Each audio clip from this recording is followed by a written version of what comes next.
कृष्ण के नाम पर संसद का गेट नहीं खुलता, किसी धार्मिक भगवानों के 33 करोड़ के नाम पर संसद का द्वार नहीं खुलता। एकमात्र बाबा साहब डॉक्टर अम्बेडकर के 6 दिसंबर 14 अप्रैल पर संसद का दरवाजा खुलता है। क्योंकि पहले जब मनुस्मृति का संविधान था तो मेरे एक भैया की नार काट ली थी इन्होंने, एक हाथी की नार काट ली थी इन्होंने कमबख्तों ने। उसका कुछ नहीं बिगड़ा था। यदि आज उस नार काटने वाला यहाँ होता तो बाबा साहब के संविधान के अनुसार उसको 2 मुकदमे चलते, एक तो लड़के की गर्दन काटने पर और दूसरा जंगली जानवर हाथी की नाड़ काटने पर। इतना तो जिंदा भी खतरनाक नहीं था जितना आज मरने के बाद प्रतिमाओं के रूप में खतरनाक है। मनुस्मृति को दहन करने वाला प्रस्ताव कोई शेड्यूल कास्ट नहीं था, कोई मुसलमान नहीं था, कोई एसटी नहीं था। उस मनुस्मृति को जलाने का प्रस्ताव सहस्त्र बुद्धे ब्राह्मण ने ही किया था कि यहाँ गलत लिखा हुआ है।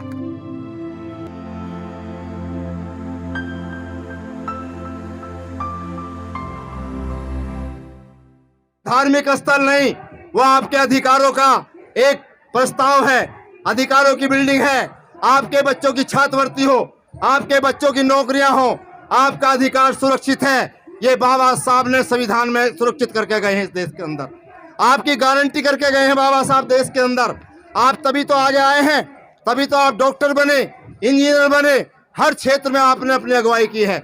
आज ये बढ़िया बढ़िया कपड़े, शानदार कपड़े, नहीं तो इस देश के अंदर हमारे समाज के लोग जिनके पास पहनने को कपड़े नहीं थे, रहने को मकान नहीं था, खाने को रोटी नहीं थी, आज हम बंगलों में रह रहे हैं।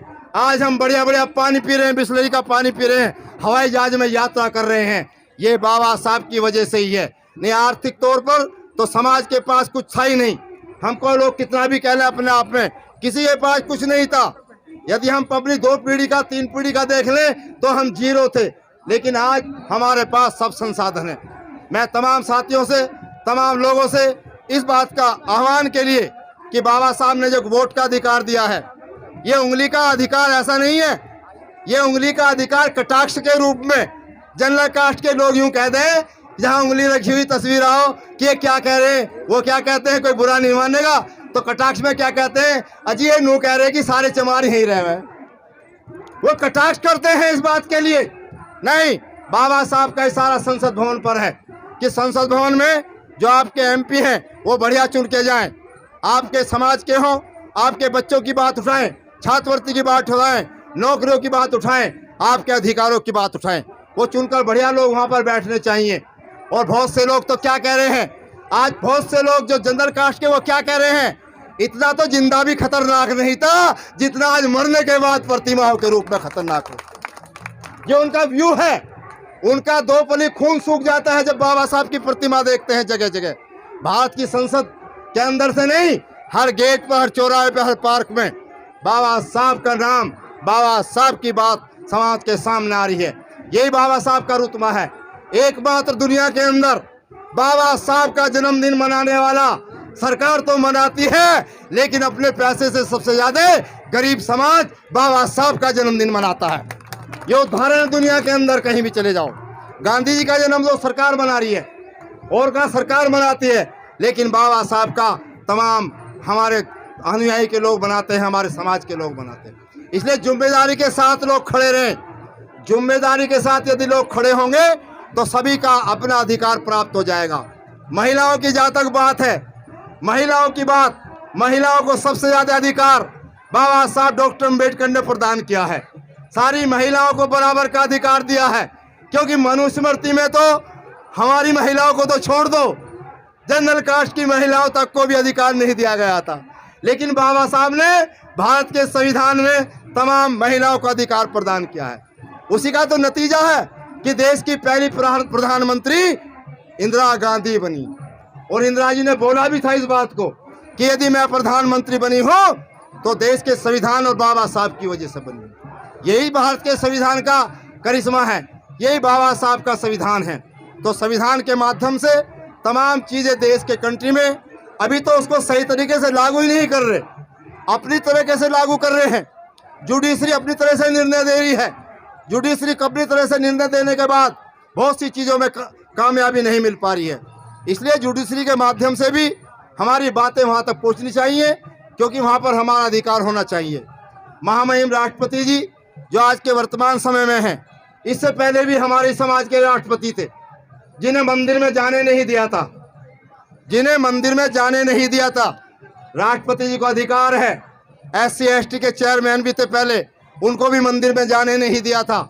ये तमाम चीज़ें कंट्री में हो रही हैं, लेकिन फिर भी सरकारें चुप रहती हैं। इसलिए अपने अधिकारों के लिए एकजुट रहें।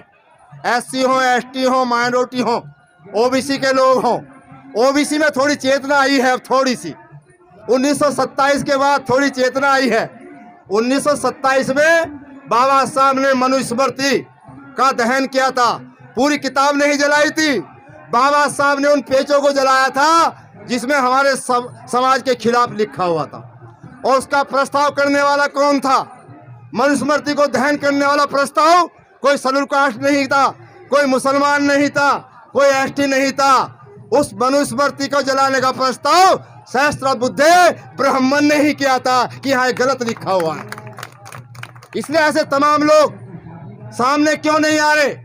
यदि गोस्वामी तुलसीदास ने उस समय हमारे समाज को पता नहीं उसके खिलाफ लिख दिया, हमारा समाज आज ये कह रहा है कि इन लाइनों को निकाला जाए, तो सरकार उसमें परिवर्तन क्यों नहीं करा देती?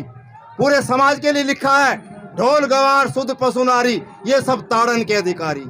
जब ताड़ना शब्द का आज प्रयोग आया तो क्या कह रहे हैं? ताड़ने का मतलब तो शिक्षा है, तो ब्राह्मण को ताड़ो, बनिए को ताड़ो, ब्राह्मण को ताड़ो, हमें क्यों ताड़ रहे हो? हमारी ताड़ना छोड़िए, अपनी ताड़ना रखिए। तो ये तमाम चीज़ें बाबा साहब डॉक्टर अम्बेडकर के वजह से ही आज तो जंगली जानवर तो की समझ में आ गई है कि संविधान में कितनी ताकत है। मैं अपने मेरठ की बात ही बता रहा हूँ कि जंगली जानवरों की समझ में कैसे आई है।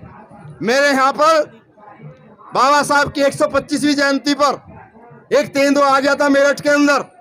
14 अप्रैल पे भैंसाली मैदान से वहाँ पर बाबा साहब की शोभा यात्रा निकलती है। 11 तारीख में तेंदुए को किसी ने देख लिया भैंसाली मैदान के आसपास। पूरे मेरठ के अंदर हाहाकार मच गया। पकड़ने की बात आई, पकड़ा नहीं गया। 2-3 दिन हो गए पकड़ा नहीं गया तेंदुआ। मिलिट्री भी लगा दी, पुलिस लगा दी, यहाँ तक कि DFO का ट्रांसफर भी हो गया। 13 तारीख को तेंदुआ पकड़ा गया था। जब वो पिंजरे में बंद हो गया, मैंने उसका इंटरव्यू लिया जैसे आप लोग ले रहे। मैं गया उसके पास कि भाई तेंदुए तू क्या करने आया था यहाँ पर? उसने कहा ऐसे, सागर जी मैं यहाँ पर बाबा साहब की जयंती में शामिल होने के लिए आया था। हसनापुर के जंगलों में मीटिंग हुई है पेड़ पौधों की और जंगली जानवरों की कि जाओ मेरठ में भैंसाली मैदान है और वहां पर बाबा साहब की शोभा यात्रा निकलती है, तुम शामिल हो और हमें आगे उसका वृत्तांत बताना कि उस जयंती में VK जाटव साहब आए थे या नहीं आए थे, OP गौतम जी आए थे नहीं आए थे, हमेंद्र जी आए थे नहीं आए थे, समता सैनिक दल के लोग आए थे नहीं आए थे, हमें रिपोर्ट देनी है। लेकिन वहां पर मीटिंग में तय हुआ था कि आप जाओ वंदन करना। अरे सागर जी बाबा साहब की तो बदौलत है कि यदि बाबा साहब का संविधान नहीं होता तो ये लोग मुझे जान से मार देते। यदि बाबा साहब का संविधान नहीं होता तो ये लोग मुझे जान से मार देते। वारे बाबा साहब डॉक्टर अम्बेडकर, तूने भारत के संविधान में इंसानों को बचाने का तो नियम लिखा ही लिखा, जंगली जानवरों का भी बचाने का नियम लिखा, जिसकी वजह से मुझे जिंदा ही पकड़ना पड़ा। क्योंकि पहले जब मनुस्मृति का संविधान था तो मेरे एक भैया की नार काट ली थी इन्होंने, एक हाथी की नार काट ली थी इन्होंने कमबख्तों ने। उसका कुछ नहीं बिगड़ा था। यदि आज उस नार काटने वाला यहाँ होता तो बाबा साहब के संविधान के अनुसार उसको 2 मुकदमे चलते, एक तो लड़के की गर्दन काटने पर और दूसरा जंगली जानवर हाथी की नाड़ काटने पर। फांसी की सजा होती उसको, जिसे भगवान कहते हैं। और गाने क्या बना रखे कि मारने वाला है भगवान, बचाने वाला है भगवान। भाई मारने वाला भगवान कैसे हो जाएगा?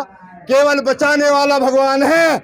और बचाने का काम या तो हमारे भगवान बुद्ध, संत रविदास, कबीर या बाबा साहब डॉक्टर अम्बेडकर ने किया है कंट्री के अंदर। इसलिए मैं अपनी बात को अंतिम विराम करते हुए अभी और बहुत बोलना है, मौका दोबारा मिलेगा तो फिर बोल जाऊंगा। जय भीम, जय भारत।